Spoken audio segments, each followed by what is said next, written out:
जय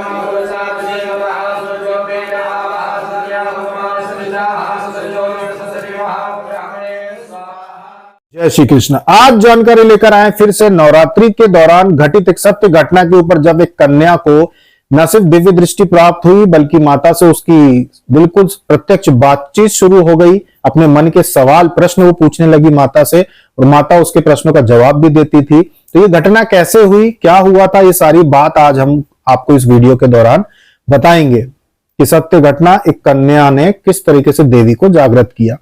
ये बात है एक छोटे से गांव की, जो गांव था एक बहुत ही अच्छे प्रसिद्ध स्थान पर है। उस गांव में उसके जो पिता थे, छोटा सा परिवार था, कन्या थी, एक भाई था, पिता थे और माता जी थी। इतने लोग थे। पिता जो थे वो छोटा सा मजदूरी जैसा काम करते थे घर में, क्योंकि आध्यात्मिक वातावरण था पहले से। घर में देवी देवताओं की पूजा होती थी, दुर्गा जी की पूजा होती थी, दुर्गा जी की मूर्ति भी घर में स्थापित, अच्छी बड़ी मूर्ति भी स्थापित थी उनके घर में। ये सारी व्यवस्थाएं थी। तो उन्होंने देखा कि भाई साधनाएं क्या होती हैं, हमारे चैनल से जुड़े, साधनाएं क्या होती हैं, साधना जैसा कोई शब्द भी होता है, साधारण पूजा पाठ से हटकर साधना जैसी भी कोई चीज होती है। तो उन्होंने अपनी बेटी को कहा कि भाई तुम साधना करो, इस प्रकार से साधना करो। सिद्ध कुंजिका स्त्रोत का पाठ शुरू किया उनकी बेटी ने, दुर्गा सप्तशती का पाठ शुरू किया और नवाण मंत्र का जप शुरू किया। जप करते करते उनके जो पिता थे वो हमसे संपर्क में रहते थे, बताते थे कि भाई बेटी ये सारी चीजें करती है, पर मुझे तो समय नहीं मिल पाता है, मैं बहुत व्यस्त रहता हूं, पर बेटी करती, क्योंकि मैं मजदूर आदमी हूं, काम पे नहीं जाऊंगा तो क्या होगा, पर बेटी करती है मेरी। तो उनकी बेटी ने ये सारी चीजें शुरू कर दी। जो समझ में आए श्रद्धा से वो करना चाहिए। नवरात्रि के दिन थे, नवरात्रि के दिन चल रहे थे। बेटी प्रतिदिन यही काम करती। सुबह तो अपना स्कूल जाती, उसके बाद ब्रह्म मुहूर्त में सुबह उठ के जो पूजा पाठ जो करना वो तो करती, उसके बाद स्कूल जाती, फिर शाम को पूजा पाठ करती। सिद्ध कुंजी का प्रतिदिन पढ़ना, दुर्गा सप्तशती का अध्याय प्रतिदिन पढ़ना, नवाण मंत्र का जाप प्रतिदिन करना और प्रभु को जो घर में साधारण भोजन बनता है उसी का भोग लगाना। कुछ दिनों के बाद, नवरात्रि का समय था, सेवा तो पहले से कर रही थी, पर नवरात्रि की घटना है, कुछ दिनों के बाद बेटी को आवाज आना शुरू हुई। आज भी अजीबोगरीब आवाजें आना शुरू हुई। अजीबोगरीब जब आवाज आना शुरू हुई, उसने अपने पिता को बताया, उनके पिता ने हमको बताया। हमने कहा कि कोई बात नहीं, अनदेखा करो, किसी को बताने की आवश्यकता नहीं है अभी इस विषय में, जो हो रहा है सब अच्छा हो रहा है।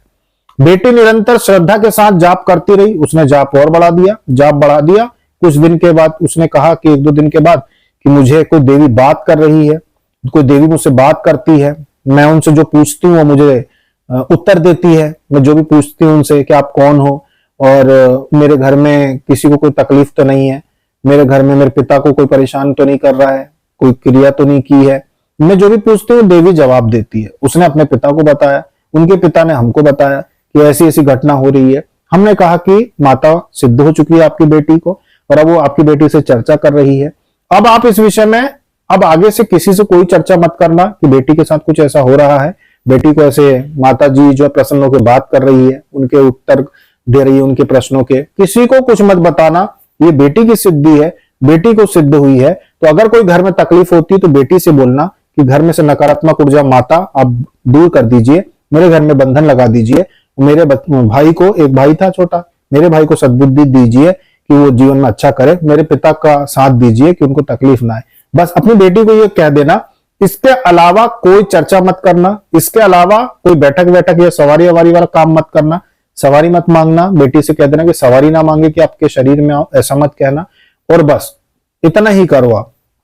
तो उन्होंने कहा ठीक है, अब हम ऐसा ही करेंगे। फिर उन्होंने अपनी बेटी को ये बातें कह दी कि ये जो है तेरी भक्ति, ये अपने घर तक ही सीमित रखना है, किसी को बताना नहीं है।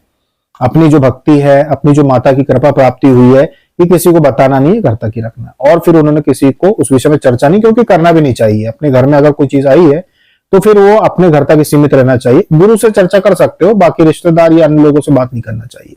अब उस कन्या की आप मेहनत देखो, उसकी सेवा देखो माता के प्रति, कि जब कोई पूरी श्रद्धा से, जबकि पिता के कहने पे किया था, उसने पिता के कहने पे किया था, पूरी श्रद्धा से जब कोई एक कन्या माता की सेवा करती है, माता सिद्ध कुंज का स्तोत्र पढ़ रही है, दुर्गा सप्तशती का पाठ कर रही है, नवाण मंत्र का जाप कर रही है, बना भोजन माता को प्रसाद के स्वरूप चढ़ा रही है, तो देखो माता उससे बात करने लगी, माता उसको सवालों का उत्तर देने लगी, कि जो भी आपके प्रश्न है उसके उत्तर देने लगी, तो कितनी भाग्यशाली होगी वो कन्या। यही चीज होती है, जब आप श्रद्धा से अपने घर में रहकर किसी भी देवी देवता की इसी प्रकार से उनका कोई स्तोत्र पढ़ो, उनका जाप करो, उनको भोग लगाओ, उनमें श्रद्धा रखकर अगर आप सेवा करते हो, तो इसी प्रकार से वो आपको लाभ देते हैं। ये जरूरी नहीं कि सभी से बात करे देवी देवता, जरूरी नहीं। बहुत सारे दोष ऐसे होते हैं जो बीच में आते हैं, जैसे पितृ दोष है, मूल में जन्म हुआ है, कोई नकारात्मक शक्ति का प्रभाव है, या कोई बड़ा ऐसा कोई कलंक लगा हुआ है जो अनजाने में कोई पाप कर बैठे हो, जिसकी वजह से देवी देवता बात ना करे। बहुत सारे लोगों में वासना बहुत ज्यादा होती है, उनसे भी देवी देवता बात नहीं करते। तो अगर वासना ज्यादा है तो बहुत सारे दोष होते हैं ऐसे, जिनकी वजह से देवी देवता बात ना करे आपसे, तो भी कोई दिक्कत नहीं है। उनके अप्रत्यक्ष रूप से भी उपस्थिति आपके घर में सारे लाभ कराती है। बस आपको श्रद्धा से उनसे कहना होता है कि हमारी जो समस्या है इस प्रकार की है, इसको दूर कीजिए और हमारे काम बनाइए, हमारे घर का बंधन कीजिए, ये सारी चीजें। तो उनके घर में जब उस समय की बात है, जब हमने देखने का प्रयास किया था, जब चेकिंग के द्वारा जो देखते हैं ना, तो उनके घर में जब प्रवेश करने की कोशिश की थी, तो जब प्रवेश करने की कोशिश की गई थी तब यही हुआ था कि उनके घर में सुरक्षा के लिए बहुत बड़ा त्रिशूल था। सूक्ष्म रूप की बात हो रही है, ये प्रत्यक्ष नहीं, सूक्ष्म रूप में। सूक्ष्म रूप में एक बहुत बड़ा त्रिशूल था उनके घर में, जो प्रवेश ही नहीं करने दे रहा था। घर में बंधन लग गए थे देवियों के, प्रवेश ही नहीं करने दे रहा था। उनसे प्रार्थना की कि हमें प्रवेश करने दीजिए, हम अच्छे उद्देश्य से घर में देखना चाहते हैं। तब फिर वहां से बंधन में से प्रवेश करने को दिया। फिर जब बंधन से अंदर गए, पूजा के रूम में गए, तो वहां पे तो साक्षात दुर्गा जी का वहां पे स्वरूप था, दुर्गा जी की सिद्धि थी वहां पर साक्षात। बिल्कुल वो बहुत ज्यादा बड़ी सिद्धि थी, वो छोटी मोटी सिद्धि नहीं थी, दुर्गा जी की बहुत बड़ी सिद्धि थी। ये चीज उनके घर में देखी थी उस समय। तो इस प्रकार से उस कन्या ने सिद्ध कर लिया था दुर्गा जी को। और भगवान शिव की भी कोई ना कोई ऐसी कृपा थी कि त्रिशूल सुरक्षा कर रहा था, या हो सकता है दुर्गा जी का ही त्रिशूल रहा हो वो, जो घर पे बंधन लगा दिया था और घर में वो घूम रहा था, वो सुरक्षा कर रहा था त्रिशूल। तो इस प्रकार से उस कन्या ने सिद्धि पाई थी। नवरात्रि का समय चल रहा था, हालांकि वो साधना पहले से कर रही होगी या पहले से उसने सेवा भक्ति की होगी, पर ये सिद्ध उसको नवरात्रि के जो पावन दिन होते हैं इनमें हुई थी। उसकी साधना इन दिनों में पूरी हुई थी। तो ये थी एक सत्य घटना एक कन्या की, कि कन्या को किस तरीके से सिद्धि जब पूर्ण हुई तो किस तरीके से उसकी वार्तालाप शुरू हो गई।